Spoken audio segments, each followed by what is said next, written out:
नमस्कार, मैं हूं रंजीत झा। राष्ट्रपति द्रौपदी मुर्मू ने chief justice of India DY Chandrachud और कानून मंत्री अर्जुन राम मेघवाल को भरदम सुनाया है। दरअसल न्याय व्यवस्था से खफा राष्ट्रपति द्रौपदी मुर्मू ने दोनों को मुंह पर इतनी सारी बातें कह दी हैं कि जवाब देते इन दोनों से नहीं बन रहा था। उन्होंने यहां तक कहा, सीजेआई साहब, मैं आपको बहुत सारी चिट्ठियां भी भेजा करती थी, लेकिन आपने उन सब का क्या किया? वो चिट्ठियां कहां गायब हो गईं? इसका जवाब मुझे चाहिए। अब फिर उन्होंने कहा, नियम और कानून तो हम लोग बनाते हैं, तो फिर क्या ऐसे मामले में नियम कानून नहीं बन सकता है जहां न्याय देकर भी न्याय नहीं हो पाता है, फैसले देकर भी वो फैसला किसी काम का नहीं रह जाता है? राष्ट्रपति द्रौपदी मुर्मू ने ये सारी टिप्पणी बहुत सारे फैक्ट्स को जोड़कर बोली। देखने में यह लग सकता है कि वो सिर्फ और सिर्फ गरीबों को मिलने वाले न्याय और अन्याय की बात कर रही है, लेकिन राष्ट्रपति द्रौपदी मुर्मू ने जुडिशरी में हो रहे इस तरीके के अन्याय पर सवाल खड़े कर दिए। गंभीर सवाल हैं। जरा इस मामले में आप राष्ट्रपति द्रौपदी मुर्मू की बातों को भी सुन लीजिए कि उन्होंने क्या कुछ कहा है, फिर हम आगे चर्चा करेंगे। क्योंकि बहुत सारे लोग मेरे पास, मैं भेजूंगी चीफ जस्टिस ऑफ इंडिया को, मेरे पास तो पहुंच नहीं पाते अभी, पहले तो पहुंच पाते थे, लेकिन मैं भेज देती थी, वो कहाँ गायब हो जाता था मुझे पता नहीं। लेकिन अभी मेरे पास जो है मैं जरूर आपके पास भेजूंगी। मुझे लगता है उनको एक्चुअल खुशी मिलना चाहिए, एक्चुअल न्याय मिलना चाहिए। जाए तो कहाँ जाए? चीफ जस्टिस ऑफ इंडिया या सुप्रीम कोर्ट के बाद और कोई तो कोर्ट शायद नहीं है।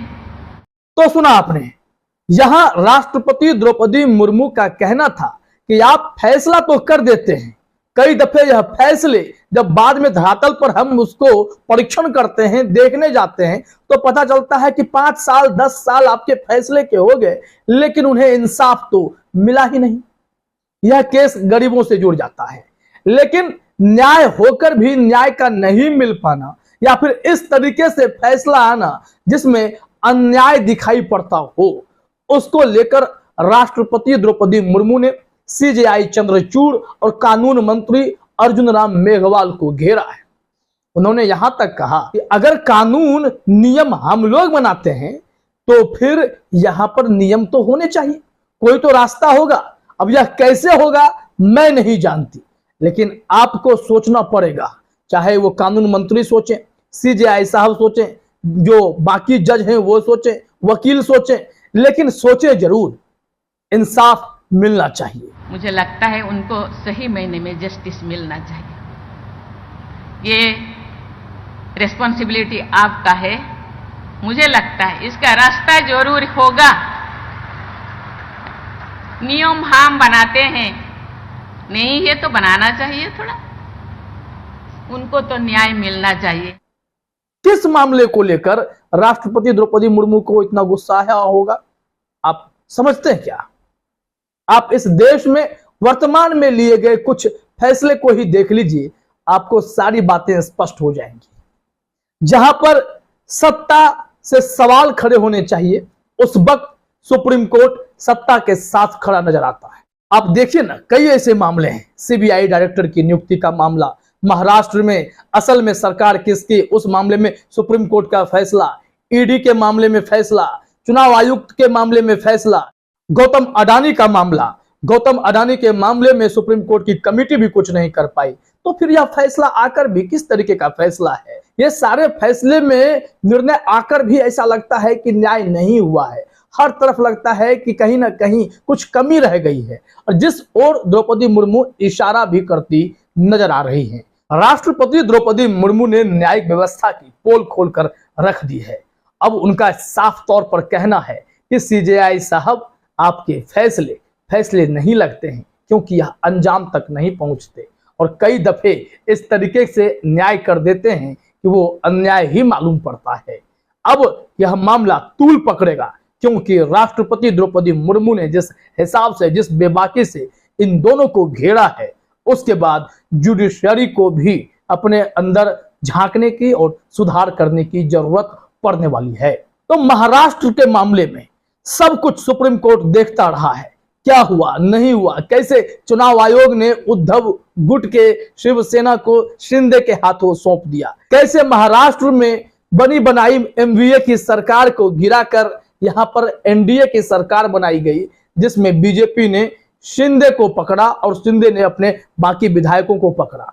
उन विधायकों की अयोग्यता पर फैसला करने का अधिकार सुप्रीम कोर्ट के पास था, लेकिन सुप्रीम कोर्ट ने इस मामले में कार्रवाई नहीं की, न ही पुरानी सरकार बहाल करने को लेकर कोई ठोस कदम उठाया, और उन्होंने महाराष्ट्र के विधानसभा स्पीकर के हवाले पूरी बाजी को कर दी कि अब आप तय कीजिए कि उनको अयोग्य करेंगे या नहीं करेंगे।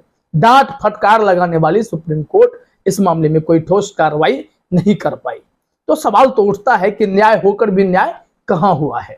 राहुल गांधी को मानहानि केस में 2 साल की अधिकतम सजा सुनाई गई। राहुल गांधी को गुजरात की मजिस्ट्रेट अदालत से लेकर सेशंस कोर्ट से लेकर हाई कोर्ट तक में एक ही सुर में तमाम जजों ने कहा कि आपने बहुत गलत कर दिया और आपको जो सजा मिल रही है वो सजा सही है। आज राहुल गांधी ने अमेरिका में भी कहा कि मैंने सपने में भी नहीं सोचा था कि मेरी सांसदी इस तरीके से जाएगी, मुझे अवमानना के मामले में सांसदी से हाथ धोना पड़ेगा। उन्होंने कहा कि मुझे इसका राजनीतिक फायदा तो मिला है, मौके बहुत मिले हैं, मैं इससे घबराया नहीं हूं, लेकिन यहां पर क्या न्याय हो पाया है? कई ऐसे मामले हैं। अभी हाल में आपने देखा आजम खान के मामले में कैसे बाद में कोर्ट को अपना फैसला बदलना पड़ा और पता चला कि किसी के दबाव में आकर आजम खान पर केस किया गया और छोटी सी बात पर उन्हें अधिकतम सजा सुनाकर उनकी विधायकी तक छीन ली गई। तो यह सिलसिला तो लगातार जारी है। फिर न्याय कहां है, इंसाफ कहां हो रहा है? सीबीआई डायरेक्टर की नियुक्ति में सुप्रीम कोर्ट अपना सख्त रुख दिखा सकता था।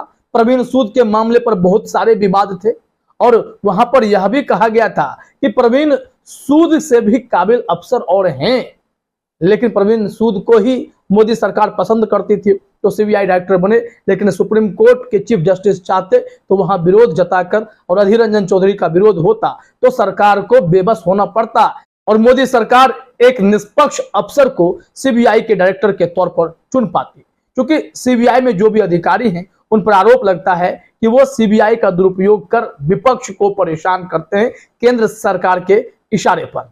तो यह सवाल तो उठेंगे कि आखिरकार बार बार यह फैसला होकर भी यह न्याय अन्याय क्यों लगता है, इसमें जस्टिस क्यों नहीं हो पाते हैं? तमाम ऐसे गंभीर सवाल हैं।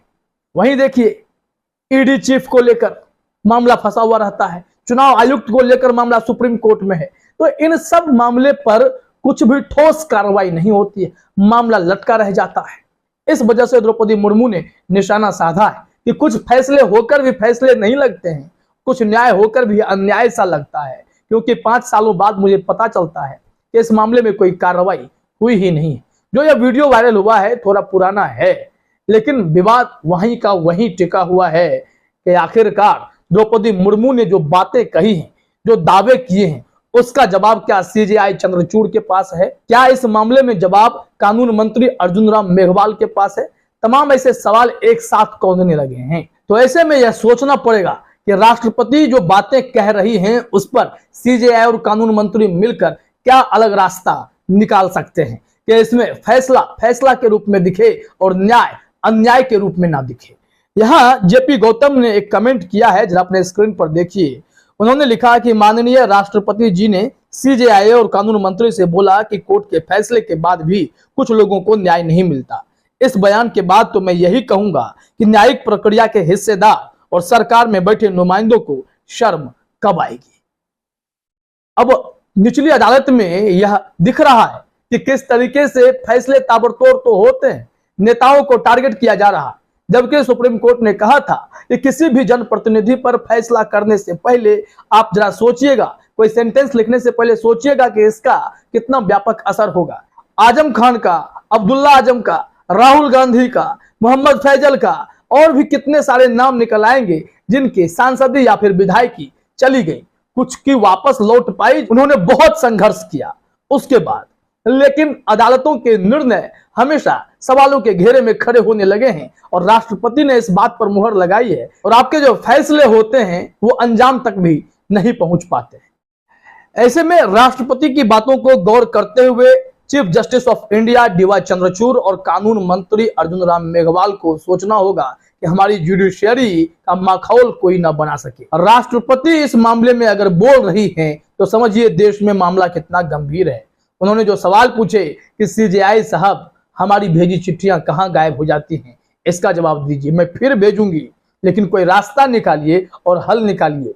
इस तरीके से न्याय व्यवस्था में आप देखेंगे कि बार बार सरकार के हक में आए फैसले उन तमाम लोगों को निराश करते हैं जो सिस्टम से लड़ रहे हैं, सिस्टम की गलत नीतियों से लड़ रहे हैं। बहुत सारे मामले में सुप्रीम कोर्ट भी सरकार के साथ ही खड़ी हो जाती है, सिर्फ डांट फटकार लगाकर मामले को शांत करना चाहती है। इन्हीं सब की चिंता द्रौपदी मुर्मू को भी है और उन्होंने सारी बातें मुंह पर कह दी हैं।